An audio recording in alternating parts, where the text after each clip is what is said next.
트럼프 대통령이 테드 버드 이 인물인데요. 테드 버드 연방 하원 의원인데 지금 이제 노스캐롤라이나의 연방 상원 선거에 출마한 인물입니다. 이제 이미 작년부터 진작부터 이렇게 지지 성명을 내놓았는데 테드 버드가 지금 노스캐롤라이나에서 조금 좀 고전하고 있는 이런 상황입니다.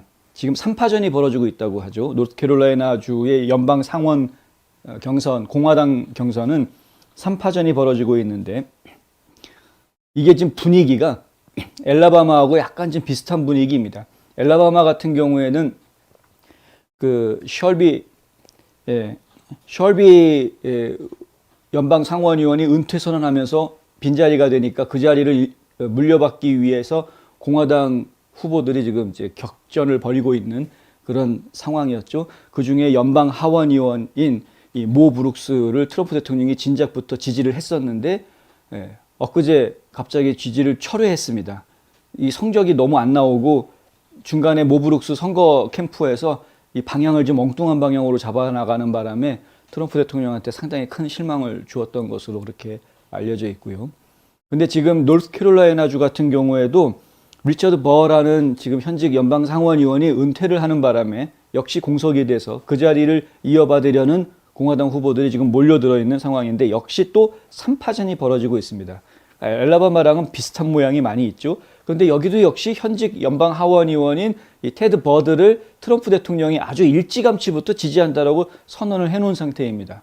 그런데 테드 버드가 지금 3명 중에서 2등을 하고 있습니다. 모 브룩스는 3등으로 아예 제껴져 떨어져 있는 그런 상황에서 이 지지를 처리했는데, 근데 지금 이 테드 버드 같은 경우에는 지금 트럼프 대통령이 아직까지 계속 지지하는 의사를 분명히 하고 있고 2등으로 좀 떨어져 있긴 합니다. 그럼 나머지 두 사람은 누구냐?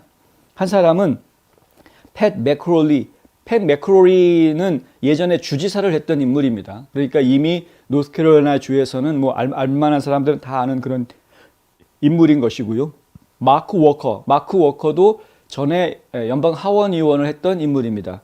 그러니까 마크 워커 같은 경우에도 나름대로 경쟁력이 있는 인물인 것이죠. 근데 이 3파전이 벌어지고 있는데 현재 팻 매크롤리가 가장 앞서고 있는 모습을 보이고 있다. 최근에 그러니까 지난달에 레밍턴 리서치에서 여론조사한 결과를 봤더니 매크롤리가 35%로 1등을 달리고 있고 지금 테드 버드는 24%로 2등. 그러니까 1등하고 지금 11%가 차이가 나는 그런 셈이고요. 3등하고 있는 워커는 17%. 그래서 2등하고 3등 차이는 7%가 밖에 안 나는 뭐 이런 차이. 지금 1등하고 2등 사이에 거리폭이 상당히 큰 모습입니다. 원래는 트럼프 대통령이 그 지금 3등하고 있는 마크 워커가 출마한다고 그럴 때 말렸답니다. 트럼프 대통령이 그러지 말고 다른 거 해라. 차라리 연방 하원으로 다시 나와라. 지금 연방 상원 선거는 내가 이미 이 테드 버드를 지지한 상황이니까 테드 버드가 좀 더 힘을 받을 수 있게 좀 해달라. 이렇게 운을 띄웠다는 것이죠. 그런데 마크 워커가 그 말을 듣지 않았다는 겁니다. 지금 나와 있는 이야기들은 그렇습니다. 그래서 결국은 마크 워커가 이 테드 버드가 받을 수 있는 표를 상당 부분 지금 갉아먹고 있는 것 아니냐. 뭐 이런 이야기들이 지금 나오고 있습니다. 그런 상황에서 4월 초에 이 노스캐롤라이나에서 이 세이브 아메리카 집회를 하겠다라고 이제 발표가 나온 것이고요. 이렇게 집회를 하면은 분명히 효과가 있기 때문에 다시 한번 왜냐하면 이제 트럼프 대통령이 누구를 지지한다라는 것을 분명하게 주민들한테 각인을 시켜주는 일이어서 그런 것들이 상당히 지금 영향을 줄 수 있는 건 분명합니다.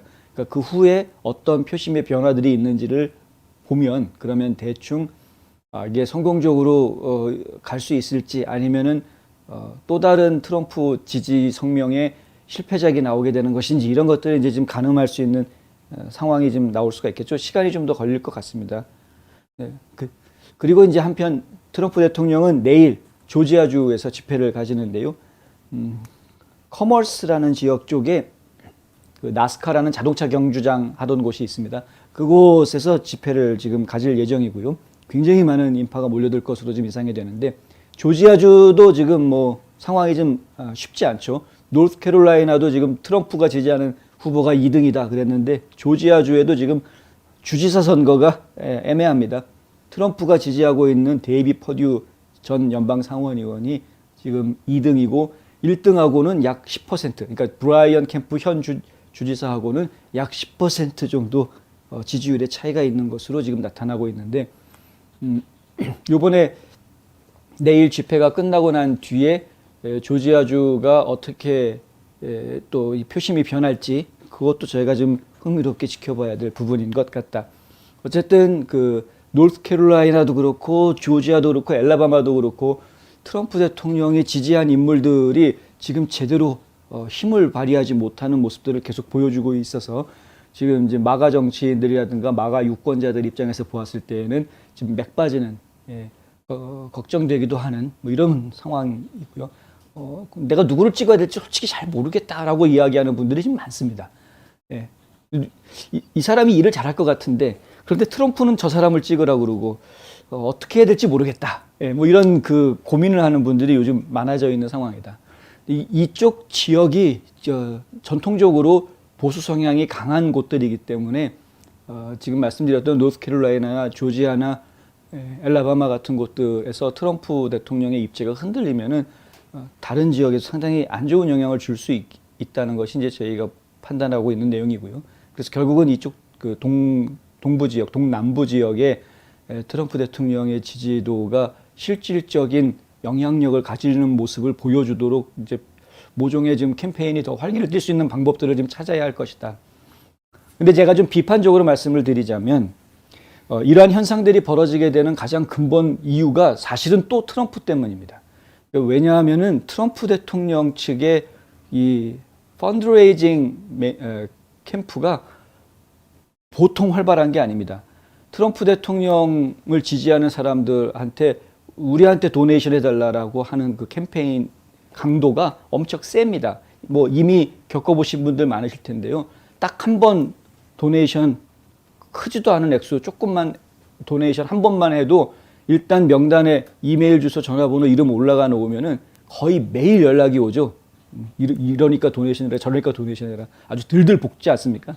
그러니까 그럴 정도로 이 마가 유권자들이 낼 수 있는 이 기부금이 전부 트럼프 쪽으로 쏠리고 있다는 것이죠. 그 트럼프 대통령 같은 경우에는 작년에 거의 뭐 1억이 넘는 돈을 끌어모았습니다. 1억 달러가 넘는 자금을 끌어모았는데, 정작 트럼프 대통령이 지지한다라고 성명해 주었던 후보들은 오히려 지금 선거 자금을 많이 못 모으는, 상대방 후보보다 오히려 선거 자금을 많이 모으지 못하는 문제가 생기는 것이죠. 왜냐하면 선거 자금을 대줄 수 있는, 죄송합니다.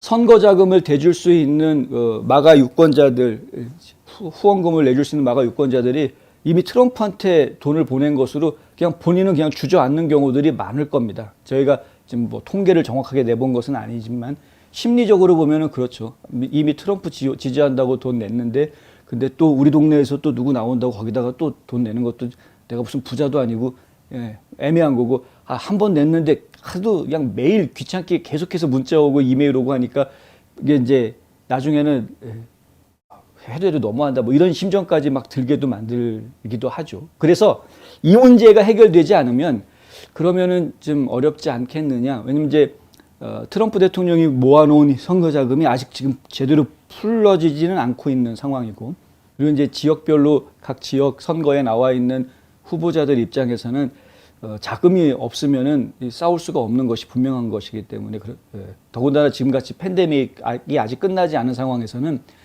1대1로 사람들을 만나서 캠페인을 벌이는 게 자연스럽지 못한 상황이어서, 사실은 이제 돈이 많이 들어가는 TV 광고라든가 동영상 광고 이런 때 더 많이 돈을 써야 되는, 근데 돈이 많이 들어가죠. 그런 부분들이.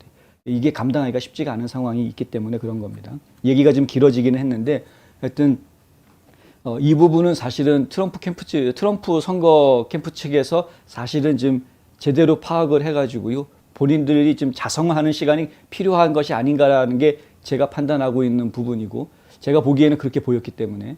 근데 이제 각 지방에서 뛰고 있는 후보자들도 나 트럼프한테 지지받았다, 다 됐다, 이렇게 안심하면 절대 안 된다라는 것도 지적을 또 해야 될 수밖에 없습니다. 트럼프 대통령의 지지 선언은 그냥 지지 선언일 뿐이죠. 과거에 어느 누구도 지지 선언 누구한테 지지받았기 때문에 당선됐다 이런 일이 없었습니다. 근데 트럼프 대통령이니까 그나마 힘을 내는 거고요. 근데 누구한테 지지를 받았다라는 것으로 만족해하고 게을러지면 안 된다는 거죠. 후보들이 가장 인정을 받아야 되는 건 자기 지역구의 주민들입니다. 자기 지역구의 유권자들한테 인정을 받아야 되는 것이기 때문에 후보자들은 누가 누구를 지지했다, 누가 나를 지지했다, 트럼프가 나를 지지했다 이거로 만족할 게 아니라 지역구의 유권자들과 1대1로 만나고 직접 만나서 얘기하고 들어주고 답변해주고 이런 시간을 더 많이 가지도록 더 발로 뛰어야 되는 게 그게 후보자들의 입장인 것이죠. 예. 그래서 진정한 정치인이 돼야 되는 거지 정치꾼이 되면 안 된다라는 이야기 다시 한번 드립니다.